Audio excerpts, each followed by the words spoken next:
आज बेटा हम समझते हैं electric field due to ring on its axis. Ring की एक्सिस पर कितनी इलेक्ट्रिक फील्ड होती है। तो ये एक रिंग है, इस पे क्यू चार्ज है। ये एक रिंग है, इस पे क्यू चार्ज है और हमें इस पॉइंट पे इलेक्ट्रिक फील्ड निकालनी है। इस पॉइंट पे इलेक्ट्रिक फील्ड निकालनी है और रिंग का रेडियस आर दिया है। रिंग का रेडियस आर दिया है। R is the radius of ring. अब रिंग पे इलेक्ट्रिक फील्ड निकालने के लिए हमें जो इलेक्ट्रिक फील्ड मालूम है, बच्चों, वो हमें पॉइंट चार्ज की इलेक्ट्रिक फील्ड मालूम है। तो हम यहाँ पर एक स्मॉल एलिमेंट ले लेंगे डी क्यू और इस स्मॉल एलिमेंट के द्वारा हम इलेक्ट्रिक फील्ड लिखेंगे। स्मॉल एलिमेंट के द्वारा हम इलेक्ट्रिक फील्ड लिखेंगे इस पॉइंट पे। तो यहां पर हम एक पॉजिटिव चार्ज सपोज करेंगे और ये पॉजिटिव चार्ज इसको रिपेल करेगा, तो इसकी इलेक्ट्रिक फील्ड इधर होगी। इस इलेक्ट्रिक फील्ड को हम मान लेते हैं डीई। ऐसे ही यहां पर से एक पॉइंट चार्ज मारेंगे और इसकी इलेक्ट्रिक फील्ड इधर होगी डीई। तो ये डीई और डीई दो इलेक्ट्रिक फील्ड हैं दो एलिमेंट्स की। मान लो ये एंगल थीटा है और ये डिस्टेंस जो है ये एक्स है पॉइंट पी का। तो ये एंगल भी बेटा थीटा होगा। सिमेट्रिक है रिंग, ये एंगल भी थीटा होगा।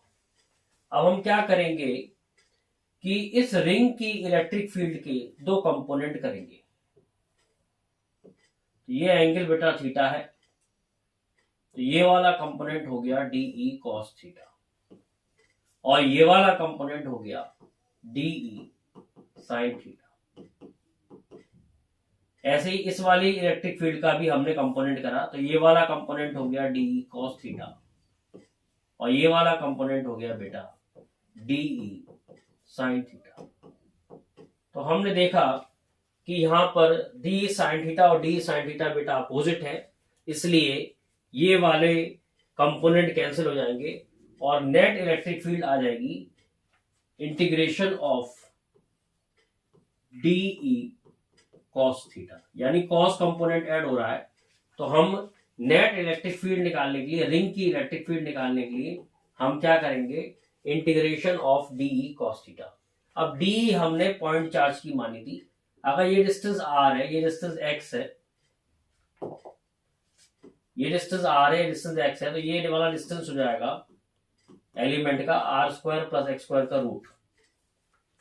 तो अब पॉइंट चार्ज की इलेक्ट्रिक फील्ड को यूज करते हुए हम डी लिखेंगे 1/4 एप्सिलॉन नॉट डी क्यूब और डिस्टेंस का स्क्वायर, तो ये रूट हट जाएगा, तो ये आ जाएगा are square plus x square.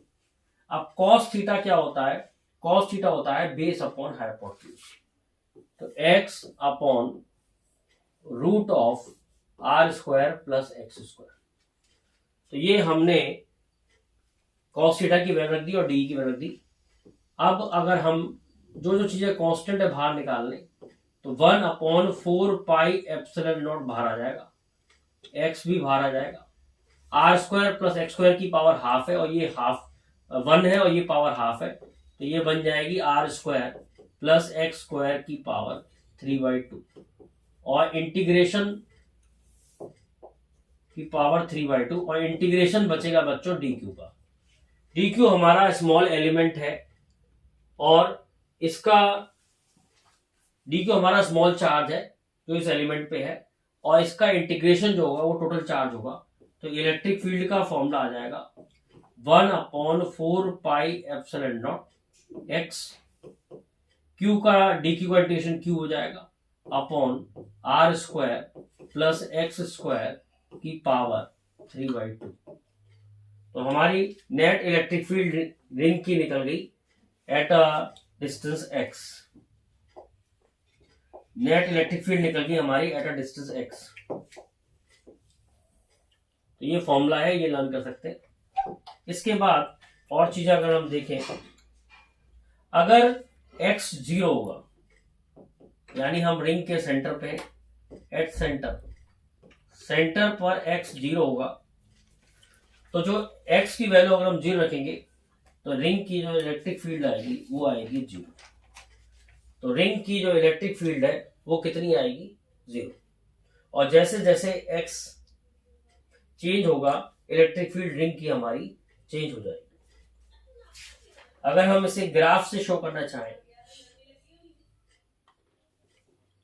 अगर हम इसे ग्राफ से शो करना चाहें तो सेंटर पर, रिंग के सेंटर पर इलेक्ट्रिक फील्ड 0 होती है, फिर इलेक्ट्रिक फील्ड बढ़ेगी और फिर उसके बाद इलेक्ट्रिक फील्ड दोबारा से कम हो जाएगी जैसे जैसे x बढ़ेगा। जैसे x बहुत बड़ा है, x is very very greater than r, तो हमारी जो रिंग की जो इलेक्ट्रिक फील्ड है, अगर हम इसमें x बहुत बड़ा मान ले r से, तो ये सॉल्व करके आएगा पॉइंट चार्ज की इलेक्ट्रिक फील्ड के बराबर।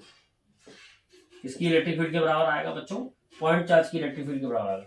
यानी पहले रिंग की इलेक्ट्रिक फील्ड बढ़ेगी और फिर इलेक्ट्रिक फील्ड रिंग की कम हो जाएगी। और इस तरफ इलेक्ट्रिक फील्ड अगर मैंने इधर मानी है तो रिंग के इस तरफ इलेक्ट्रिक फील्ड इधर होगी, तो इसको हम नेगेटिव में शो कर सकते हैं। तो इस तरीके से ग्राफ आएगा और मैक्सिमम वैल्यू जो होगी वो आती है हमारी सॉल्व करके r/√2 पे। ये आप लर्न कर सकते हैं कि मैक्सिमम वैल्यू r/√2 पे आती है।